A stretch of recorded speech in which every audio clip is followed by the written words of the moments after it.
नमस्कार, मैं हूं प्रदीप कुमार। आप देख रहे हैं पॉलिटिकल आइडिया।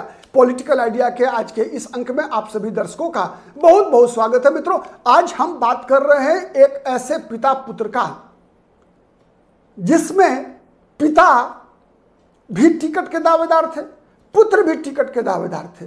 पिता एक पार्टी से, पुत्र दूसरी पार्टी से। पिता को टिकट मिला एक पार्टी का, लेकिन अब ऐसा कहा जा रहा है कि चूंकि पिता लड़ रहे हैं चुनाव, इसीलिए दूसरी पार्टी से पुत्र को चुनाव में टिकट नहीं मिलेगा। यह खबर निकल कर आ रही है। कई बार हमने देखा है कि हर बार पिता अपनी विरासत अपने पुत्र को सौंपते हैं। इस विधानसभा चुनाव में भी कई ऐसी विधानसभा क्षेत्र हैं जहां पर माता या पिता ने अपने पुत्र या पुत्री को अपना राजनीतिक विरासत सौंपने का फैसला किया है। लेकिन यहां मामला, चूंकि पिता को टिकट मिल गया गठबंधन में एक दल से, इसीलिए पुत्र को गठबंधन के दूसरे सहयोगी के दल से टिकट मिलने में बाधा उत्पन्न हो रही है। मैं बात कर रहा हूं रामकृपाल यादव की। रामकृपाल यादव दानापुर से दावेदार थे, भारतीय जनता पार्टी से टिकट के दावेदार थे। और जैसा कि प्रायः होता है कि जब बड़े नेता अपने दल में, एक ही दल में परिवार के दो सदस्यों को टिकट मिलने की संभावना घट जाती है। बीजेपी में ऐसा प्रायः होता है कि एक साथ परिवार के दो सदस्यों को बीजेपी प्रायः चुनाव नहीं लड़ाती है। तो उसी फॉर्मूले के तहत आज रामकृपाल यादव ने अपने बेटा अभिमन्यु यादव के रास्ते में आ गए, जाने या अनजाने। पहले आपको पता है चर्चा चल रही थी कि अभिमन्यु यादव, अभी भी है चर्चा, फतुहा से विधानसभा चुनाव लड़ेंगे लोक जनशक्ति पार्टी की टिकट पर।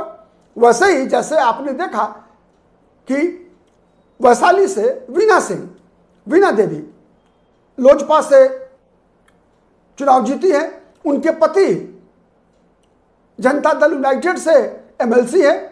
अशोक चौधरी जनता दल यूनाइटेड से बिहार सरकार में बिहार विधान परिषद के सदस्य हैं, एमएलसी है, बिहार सरकार में मंत्री है। लेकिन उनकी पुत्री शांभवी चौधरी लोक जनशक्ति पार्टी से लोकसभा की सदस्य है समस्तीपुर से। तो ऐसा कई बड़े राजनीतिक परिवारों में प्रायः होता रहा है। लेकिन यहां मामला जो है फंसता हुआ दिख रहा है। पहले गठबंधन में जब सीटों का बंटवारा हुआ, भारतीय जनता पार्टी, जनता दल यूनाइटेड, लोक जनशक्ति पार्टी, उपेंद्र कुशवाहा की आरएलएम और जीतन राम मांझी की हम सेकुलर के बीच, तो कहा गया कि फतुहा विधानसभा सीट जो है वो गई है लोक जनशक्ति पार्टी के खाते में। चर्चा तो ये भी थी कि दानापुर विधानसभा सीट भी जा रही है लोजपा के ही खाते में। लेकिन अब बीजेपी ने दानापुर विधानसभा क्षेत्र से रामकृपाल यादव की उम्मीदवारी पक्की कर दी है। इस चुनाव से पहले उस विधानसभा सीट पर लगातार आशा देवी, जो भारतीय जनता पार्टी के कद्दावर बाहुबली नेता रहे सत्यनारायण सिन्हा की पत्नी है, लगातार 3 चुनाव उन्होंने जीता। लेकिन पिछले चुनाव में एक और बाहुबली आरजेडी के उम्मीदवार रितलाल यादव से चुनाव हार गई। तो इस बार उनका टिकट काट दिया गया है। बीजेपी ने पूर्व केंद्रीय मंत्री और पाटलिपुत्रा लोकसभा सीट से 2 बार सांसद रहे 14 और 19 में भारतीय जनता पार्टी से रामकृपाल यादव को दानापुर से उम्मीदवार बनाया। अब उसका असर यह हुआ कि जो अभिमन्यु यादव फतुहा से चुनाव लड़ने वाले थे, कहा जा रहा है कि वो सीट अब एनडीए जनता दल यूनाइटेड के खाते में डालने जा रही है। फतुहा विधानसभा सीट, अगर हम पिछले विधानसभा चुनाव की बात करें तो फतुहा विधानसभा सीट से, वहां से जो चुनाव अभी जीते हुए हैं वो रामानंद यादव आरजेडी के उम्मीदवार हैं। आरजेडी की टिकट पर कई चुनाव वो जीत चुके हैं। आरजेडी की टिकट पर उन्होंने कई चुनाव जीता है। पिछली बार वहां बीजेपी लड़ी थी, भारतीय जनता पार्टी के सत्येंद्र सिंह वहां से चुनाव हार गए थे, 2nd पोजीशन पर थे। और रामानंद यादव, राजनीति में कह सकता हूं मैं कि रामकृपाल यादव के प्रतिद्वंदी रहे हैं। एक जमाने में 90 के दशक में रामकृपाल यादव और रामानंद यादव दोनों आपस में कई चुनाव में टकराया करते थे। पटना पश्चिम एक विधानसभा सीट थी, वहां आमने सामने का मुकाबला रामानंद यादव और रामकृपाल यादव के बीच हुआ करता था। तो उसी मुकाबले को आगे बढ़ाते हुए चर्चा ये चल रही थी कि लोक जनशक्ति पार्टी के टिकट पर अभिमन्यु यादव चुनाव लड़ेंगे, लोक जनशक्ति पार्टी के टिकट पर रामानंद यादव के खिलाफ।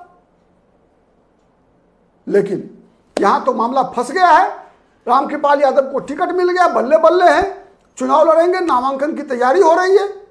वहीं बेटा मायूस हो गया है।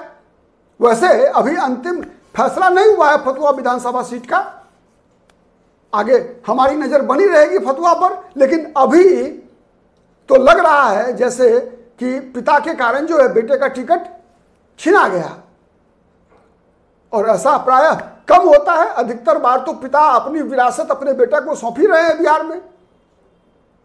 आप देख रहे हैं जीतन राम मांझी, चिराग पासवान, सब तो प्रायः वही है। तो ये स्थिति है आज की। अब देखिए फतुहा में क्या होता है। क्या ऐसा होता है जिस प्रकार से दिनेश सिंह के साथ हुआ, बीना देवी के साथ हुआ, अशोक चौधरी के साथ हुआ, अगर वही फॉर्मूला अपनाया तब तो अभिमन्यु यादव की भी सीट बच सकती है, फतुहा से उम्मीदवार हो सकते हैं। अदरवाइज पिता के चक्कर में बेटा तो घुलट गए। जुड़े रहिए पॉलिटिकल आइडिया के साथ, हम हर पल इसी प्रकार की खबर लेकर आपके साथ आएंगे और उसका विश्लेषण। आज के लिए इतना ही, बहुत बहुत धन्यवाद।